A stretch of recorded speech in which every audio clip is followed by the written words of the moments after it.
Good morning. This is the second part of the lesson how I taught my grandmother to read. First part में हमने देखा कि जो एक magazine है कर्मवीर जो वीकली आती है उसमें सुधा मूर्ति जी का एक नॉवेल द काशी यात्री उसके छोटे छोटे पार्ट एपिसोड के फॉर्म में आते हैं उस मैगजीन में कर्मवीर में। जैसे जैसे हमारा सीरियल आता है कई पार्ट में, ऐसे इसमें ग्रैंड मदर पढ़ी नहीं है, लेकिन काशी यात्री के अगले एपिसोड में क्या हुआ यह जानने के लिए बहुत उत्साहित रहती हैं। एक बार सुधा मूर्ति जी अपने किसी कजिन की शादी में एक गांव में जाते हैं और वहां उन्हें पूरे एक सप्ताह लग जाते हैं। ग्रैंड मदर का मैगजीन तो आ ही जाता है, लेकिन वो चूँकि पढ़ी लिखी नहीं थी इसलिए वो जान ही नहीं पाती हैं कि अगले एपिसोड में क्या हुआ, और इसके लिए वो बहुत दुखी होती हैं कि अब मैं कैसे जानूं कि इस एपिसोड में क्या हुआ, काशी यात्री में अगले एपिसोड में क्या हुआ, और इसके लिए वो बहुत दुखी रहती हैं। जैसे सुधा मूर्ति जी शादी से वापस आती हैं वैसे उनकी ग्रैंड मदर दुखी तो हैं ही, लेकिन वो बताती हैं कि हम पढ़े लिखे नहीं थे और किस कारण से पढ़े लिखे नहीं थे वह भी वो उनसे बताती हैं। और वो बताती हैं कि हम बहुत दुखी हैं क्योंकि हम अगले एपिसोड में क्या हुआ हम ये नहीं जान पाए। वो अपनी छोटी सी बच्ची जो सुधा मूर्ति जी 12 साल की हैं, ग्रैंड मदर उनको अपना रीज़न बताती हैं। अब इसके बाद इसका सेकंड पार्ट देखते हैं। Part 2. I could not understand why my 60-year-old grandmother was telling me, a 12-year-old, the story of her life in the middle of the night. I could not, I means writer सुधा मूर्ति, वो ये नहीं समझ पाई, छोटी सी बच्ची वो ये नहीं समझ पाई कि मेरी दादी ग्रैंड मदर जो 62 ईयर्स की हैं, 62 साल की हैं, वह मुझ छोटी सी बच्ची से क्यों अपनी बातें शेयर कर रही हैं कि हम पढ़े लिखे नहीं थे, क्या हुआ था। तो और वो भी the story of her life in the middle of the night, अपने लाइफ की स्टोरी वो भी आधी रात को बता रही जब वो लोग सो रहे हैं। तो ऐसा क्या हो गया जो मुझे बता रही, क्या रीज़न है। But I knew I loved her immensely and there had to be some reason why she was talking to me. But लेकिन वो जानती थी सुधा मूर्ति जी कि कोई रीज़न होगा। वो अपनी दादी को बहुत अच्छे से जानती थी और वो ये समझ गई छोटी बच्ची कि कोई रीज़न होगा जिसके कारण उन्होंने मुझे सारी बातें बताई। I looked at her face, मैंने उनका चेहरा देखा। It was unhappy and her eyes were filled with tears. उनका चेहरा बहुत ही दुखी था, उदास था और उनकी आंखों में आंसू भरे हुए थे। She was a good looking lady who was usually always smiling. वो बहुत अच्छी दिखने वाली लेडी थी और हमेशा उनके फेस पे स्माइल हुआ करता था। Even today I can not forget the worried expression on her face. वो जिस समय की इंसिडेंट थी उस समय नहीं, जब ये राइटर लिख रही हैं उस समय भी उन्हें वो उनका चेहरा याद है। वो उस चेहरे को भूल नहीं पाई जो उनके चेहरे पे उस समय परेशानी के एक्सप्रेशन थे उनके फेस में, उसको वो भूल नहीं पाई। जो उनकी दादी के चेहरे पे घबराहट था, परेशानी था, वो फेस उनके दिमाग में सेट हो गया। I lean forward and hold her hand. Avva, don't cry, what is the matter, can I help you in any way. वो थोड़ा सा आगे बढ़ी उनकी तरफ और उनका हाथ पकड़ी और बोली, अवा डोंट क्राई, मत परेशान होइए, मत रोइए, क्या मैटर है, क्या प्रॉब्लम है, can I help you in any वे, क्या मैं किसी तरीके से आपकी मदद कर सकती हूँ। Yes I need you help, grandmother ने तुरंत बोला, हाँ मुझे तुम्हारी ज़रूरत है। You know when you were away Karmaveera came as usual. अब उन्होंने अपनी वो इंसिडेंट बताई कि जिसके कारण उनकी आंखों में आंसू था। उन्होंने बताया कि तुम जानती हो कि जब तुम यहाँ नहीं थी, तुम गांव में गई थी शादी में, तो कर्मवीर जो मैगजीन था वो पहले की तरह वेडनेसडे को आ गया। आई ओपन द मैगजीन, और हमने उस मैगजीन को ओपन किया, खोला। आई सा the picture that accompanies the story of Kashi Yatri and I could not understand anything that was written. मैंने वहाँ उसमें जो पिक्चर लगे हुए थे, उस मैगज़ीन के जो स्टोरी थी काशी यात्री, उसमें रिलेटेड पिक्चर लगे हुए थे, उसको मैंने देखा। फिर भी मैं वहाँ कुछ आई कुड नॉट अंडरस्टैंड, लेकिन मैं समझ नहीं पाई कि उसमें क्या लिखा हुआ है। पिक्चर से तो स्टोरी नहीं समझ में आएगी। Many times I rubbed my hands over the page, wishing they could understand what was written. अब जो लेटर जो लिखे हुए हैं स्टोरी, उस लेटर्स पे आप हाथ फेरोगे तो कुछ समझ में नहीं आया। तो बहुत टाइम बार मेनी टाइम्स उन्होंने उस अपने हाथ से उस पेज को रब किया, उस पे लेटर्स पे पेज पर, और ये ख्वाहिश करते हुए सोचते हुए कि शायद कुछ समझ में आ जाए कि इसमें क्या लिखा हुआ है। But I knew it was not possible. अगर टच करने से स्टोरी समझ में आ जाता तो सबको समझ में आ जाता, इसलिए ये इम्पॉसिबल था। वो समझ गई थी। If only I was educated enough, केवल ये तभी संभव था जब वह एजुकेटेड होती। I waited eagerly for you to return. और फिर ग्रैंडमदर बहुत ही बेबस हो गई, लाचार हो गई, हेल्पलेस हो गई, और उन्होंने बहुत ही ईगरली, उत्सुकता के साथ सुधा मूर्ति जी के वापस आने का इंतजार किया। I felt you would come early and read for me. और मैंने ऐसा फील किया कि तुम जल्दी आ जाओ और तुम मेरे लिए इस स्टोरी के एपिसोड को पढ़ दो। I even thought of going to the village and asking you to read for me. मैंने सोचा कि गांव में जाऊं और इसको पढ़ asking you to read for me। मैंने ये सोचा कि कोई मतलब गांव में जाऊं और उससे कहूं कि तुम मेरे लिए कहानी पढ़ दो, इसकी स्टोरी पढ़ दो। I could have asked somebody in this village but I was too embarrassed to do so. मैंने सोचा किसी से गांव में कहें, लेकिन मैं इसके लिए एम्बैरेस्ड हो गई कि मुझे लगा कि लोग को ये समझ में आ जाएगा कि मैं पढ़ी लिखी नहीं हूँ। I felt very dependent and helpless. और फिर मुझे बहुत ही डिपेंडेंट महसूस हुआ कि हम स्वतंत्र नहीं हैं, हम मतलब अपने आप से कुछ नहीं कर सकते, नहीं पढ़ सकते हैं, हम हेल्पलेस हो गए हैं। We are well off but what use money when I can not be independent. हमारे पास हमारी बहुत अच्छा स्टेटस है, बहुत अच्छे हैं हम, बट उस पैसे का क्या मतलब जब हम इंडिपेंडेंट नहीं हैं, स्वतंत्र नहीं हैं, हर काम अपनी मर्जी से कर नहीं सकते हैं, तो उस पैसे का क्या मतलब। I did not know what to answer. I mean Sudha Murthy. Sudha Murthy को ये समझ में नहीं आ रहा था कि मैं इस चीज़ का क्या आंसर दूँ। और वह कंटिन्यू, और उनकी ग्रैंड मदर जो है वो अपनी बात को कंटिन्यू करती रहीं, बोलती रहीं। I have decided I want to learn the Kannada alphabet from tomorrow onwards. और उन्होंने अपना जो डिज़ायर था, जो अपना इंटेंशन था, बता ही दिया कि मैंने डिसाइड किया है कि कल से ही हम कन्नड़ा अल्फ़ाबेट लर्न करना शुरू कर देंगे। कन्नड़ा अल्फ़ाबेट जो है, जो वहाँ पे चलती है कर्नाटका में, वह कल से ही हम पढ़ना शुरू कर देंगे। I will work very hard. मैं बहुत कठिन परिश्रम करूँगी। I will keep Saraswati puja day during Dussehra at the deadline. और उन्होंने अपना डेडलाइन भी बना दिया, और डेडलाइन के दिन जो सरस्वती पूजा उन्होंने अपने घर में रख दिया कि उस दिन हम अपना पूरा फिनिश कर लेंगे अल्फ़ाबेट और पढ़ना भी सीख जाएंगे। वही उनका डेडलाइन था, और उस दिन उन्होंने सरस्वती पूजा भी अपने घर में अरेंज किया।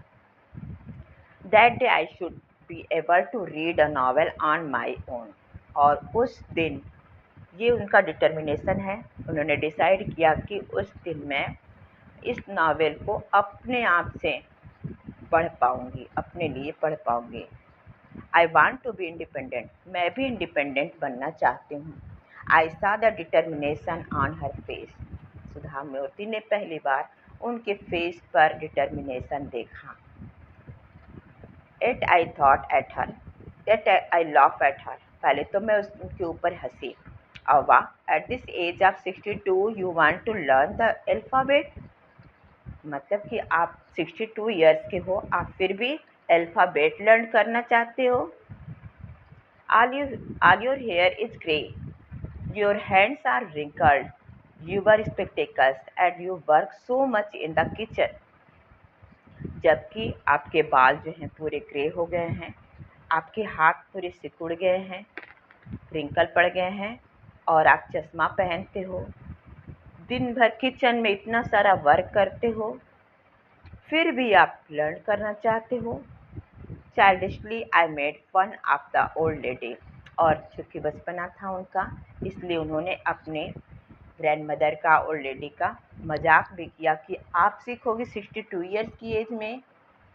ऐसे उन्होंने मजाक किया, स्माइल किया। But she just smiled. लेकिन शी मीन्स उनकी ग्रैंडमदर, वो केवल स्माइल कर लिया, क्योंकि उन्होंने डिटर्मिनेशन था उनके पास कि मुझे सीखना है तो सीखना है, इसलिए उन्होंने स्माइल किया। For a good cause if you are determined you can overcome any obstacles. और उन्होंने रीज़न दिया कि अगर आप डिटरमाइंड हो तो आप किसी भी बाधा पर विजय प्राप्त कर सकते हो। आई will work harder than anybody. और मैं किसी दूसरे व्यक्ति से बहुत ज़्यादा हार्ड वर्क कर सकती हूँ। मतलब कोई अगर करता है तो मैं उससे बहुत ज़्यादा कर सकती हूँ। But I will do it. लेकिन मैं ये करूँगी, मैं एजुकेशन लूँगी, मैं अल्फ़ाबेट सीखूँगी, ऐसा उन्होंने डिसाइड किया। For learning there is no age bar. और उन्होंने एक मेन पॉइंट बताया जो सबके लिए मैसेज है कि लर्निंग के लिए कोई एज बार नहीं होती है। आप किसी भी कोई एज में कुछ भी सीख सकते हो, बस डिटर्मिनेशन होना चाहिए आपका और डेडिकेशन होना चाहिए। The next day onwards I started my tuition. और दूसरे दिन से उन्होंने आई स्टार्टेड माई ट्यूशन, और मैंने फिर ट्यूशन देना, उनको पढ़ाना शुरू कर दिया। अवा वाज अ वंडरफुल स्टूडेंट। अवा जो थी ग्रैंडमदर, बहुत ही वंडरफुल स्टूडेंट थी। The amount of homework she did was amazing. और जो उन्होंने होमवर्क किया वो बिल्कुल अमेजिंग था, बहुत ज़्यादा हार्ड वर्क किया, होमवर्क किया। She would read, repeat, right and recite. वह बार बार उसको लिखती थी, फिर उसको रिपीट करती थी, राइट करती थी, रीड करती थी, रिपीट करती थी और लिखती थी, फिर उसको लर्न करती थी। I was her only teacher and she was my first student. मैं ही उनकी केवल इकलौती टीचर थी और वह मेरी पहली स्टूडेंट थी। Little did I know that then that one day I would become a teacher in computer science and teach hundreds of students। और तभी मैं समझ पाई, तब मैंने सोचा कि एक दिन मैं कंप्यूटर साइंस की टीचर ज़रूर बनूंगी और फिर टीच हंड्रेड्स ऑफ स्टूडेंट्स और सैकड़ों बच्चों को पढ़ाऊंगी। The Dussehra festival came as usual. और इस प्रकार फिर दशहरा फेस्टिवल का दिन आ जाता है। Secretly I bought Kashi Yatre which had been published as a novel by that time. और उस समय सीक्रेटली, बहुत ही गुप्त रूप से कि दादी को ना पता चले, ऐसे उन्होंने सीक्रेटली काशी यात्री नॉवेल जो पूरा कंप्लीट हो चुका था, पब्लिश हो चुका था उस समय तक, उसको उन्होंने परचेज किया, सुधा मूर्ति जी ने। My grand mother called me to the puja place and made me sit down on a stool. और उन्होंने पूजा के दिन अपनी ग्रैंड मदर ने सुधा मूर्ति जी को पूजा के प्लेस पे कॉल किया, बुलाया और बोला कि यहाँ स्टूल पर बैठ जाओ। She gave me gift of frock material. और उन्होंने मुझे गिफ्ट भी किया फ्रॉक का। Then she did something unusual. और फिर उन्होंने कुछ अनयूजुअल किया। She went down the touched my feet. जो यूजुअली लोग नहीं करते, उन्होंने ऐसा उस दिन किया। वह झुकी और मेरे पैरों को उन्होंने स्पर्श किया, मेरे चरण छुए, सुधा मूर्ति जी के चरण छुए उनकी ग्रैंडमदर ने। I was surprised and taken back awake. मैं बहुत ही सरप्राइज हो गई और मैं पीछे हट गई थोड़ा सा। Elders never touch the feet of the youngsters. और ये था कि जो एल्डर्स होते हैं, बड़े होते हैं, वो कभी छोटों के पैर नहीं छूते हैं, इसलिए वो पीछे हट गई थोड़ा। We have always touch the feet of god. हम हमेशा पैर छूते हैं किसके? भगवान के, एल्डर्स के और टीचर्स के। We consider that as a mark of respect. और हम ऐसा करते हैं क्योंकि हम उनको रिस्पेक्ट करते हैं, गॉड का, टीचर का और अपने एल्डर्स का। It is a great tradition, but today the reverse had happened, it was not correct.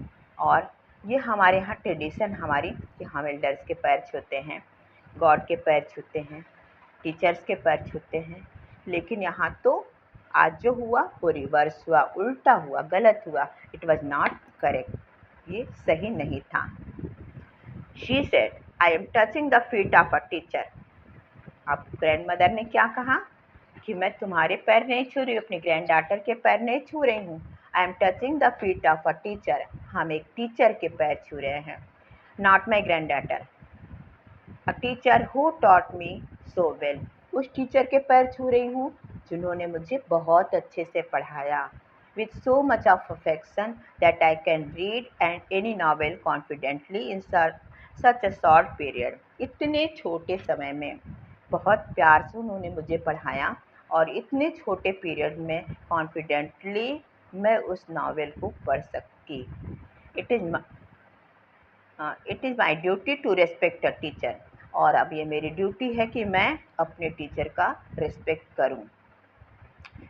Is it not written in her scriptures that a teacher should be respected, ये हमारे ग्रंथों में क्या नहीं लिखा है कि टीचर का रिस्पेक्ट किया जाना चाहिए, irrespective of gender and age. उसमें जेंडर और एज का कोई मतलब नहीं होता है, उसमें टीचर्स का रिस्पेक्ट करते हैं चाहे वो छोटे हों या बड़े हों, उसमें एज कोई बाउंडेशन नहीं होता है। Did return her namaskara to her by touching her feet and gave my gift to my first student। और रिटर्न में हमने क्या किया, आई डिड रिटर्न हर नमस्कार, मैंने भी उन्हें नमस्कार को रिटर्न किया, मैंने भी उन्हें नमस्कार किया। To her by touching her feet, उनके पैरों को छू करके मैंने भी नमस्कार किया। और मैंने क्या किया, gave my gift to my first student, अपनी फर्स्ट स्टूडेंट जो उनकी ग्रैंड मदर थी उनको सुधा मूर्ति जी ने गिफ्ट दिया। और क्या ऊपर अभी हमने पढ़ा था, क्या गिफ्ट दिया, शी ओपेंड इट, उन्होंने ग्रैंड मदर ने उसको खोला, एंड रीड इमीडिएटली, और उसको जल्दी से पढ़ा, the little Kashi Yatri by त्रिवेणी। उस पर क्या लिखा हुआ था टाइटल में, Kashi Yatri by Triveni and the publishers name, और उस पर पब्लिशर नेम्स को भी उन्होंने पढ़ा। I knew then that my student had passed with flying colours, सपनों के साथ उन्होंने, मैं समझ गई कि मेरी ग्रैंड मदर ने उसको पास कर लिया। और इस तरीके से आपने सेकेंड पार्ट को समझ लिया और ये समझ में आया कि एजुकेशन कितना इम्पॉर्टेंट है।